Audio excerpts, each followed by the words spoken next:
आज की सबसे बड़ी खबर असल में खुशखबरी भी है। सरकार ने ऐलान किया है कि अब से देश में एलपीजी सिलेंडर 200 रुपए और सस्ते हो जाएंगे। तो हमारे देश की जो आम जनता है उसके लिए ये खुशखबरी है कि सरकार ने 200 रुपए की जो छूट है एलपीजी सिलेंडर पर ये दी है। इससे आम जनता का बड़ा फायदा होगा। लेकिन जो राजनीतिक विश्लेषक हैं और जो नेता हैं वो ये सोच रहे हैं कि सरकार ने आखिर सिलेंडर 200 रुपए सस्ता क्यों किया।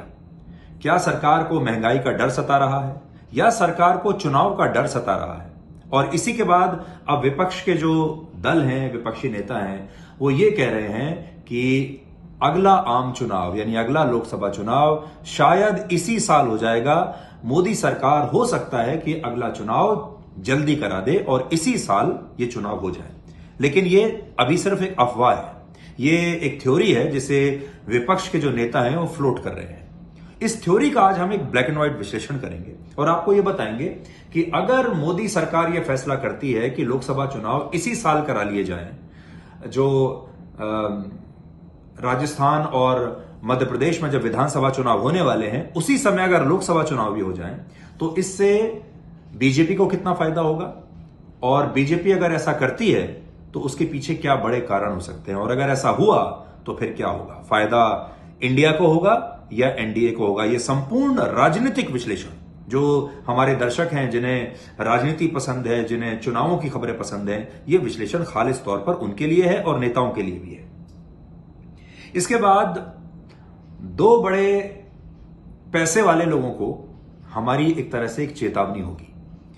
आपने डीएचएफएल नाम की कंपनी का नाम सुना होगा जिसके प्रमोटर्स हैं कपिल वधावन और धीरज वधावन। इन्होंने मिलकर लगभग 34,000 करोड़ रुपए का घोटाला किया है और अब ये दोनों जेल में हैं। लेकिन पैसे वाले लोग हैं इसलिए जेल में इन्हें तमाम तरह की सुविधाएं मिलती हैं।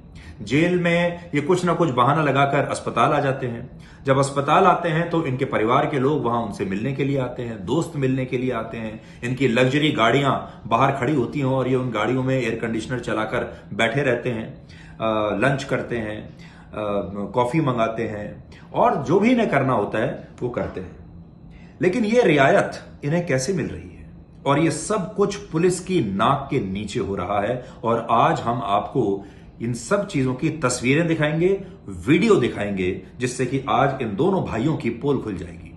इसलिए मुंबई के ये दो मशहूर भाई कपिल वधावन और धीरज वधावन, आज इनकी पोल हम खोलने वाले हैं। और इसके बाद एक और बड़े अमीर आदमी है जो अपने पैसे की चमक के कारण, पैसे की गर्मी के कारण जिन्होंने सिस्टम को पिघला कर रखा हुआ है, उनका नाम है विकास मालू।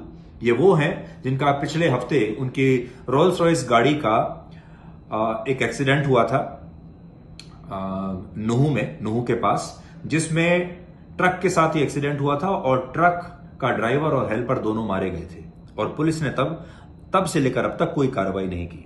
विकास मालू के काफिले में 14 गाड़ियां थी जिनमें उनके सिक्योरिटी की गाड़ियां थी, उनके एस्कॉर्ट गाड़ियां थी और उनकी एस्कॉर्ट जो गाड़ियां हैं उनके बीच में एक गाड़ी ऐसी भी है जिसमें जैमर लगा हुआ है।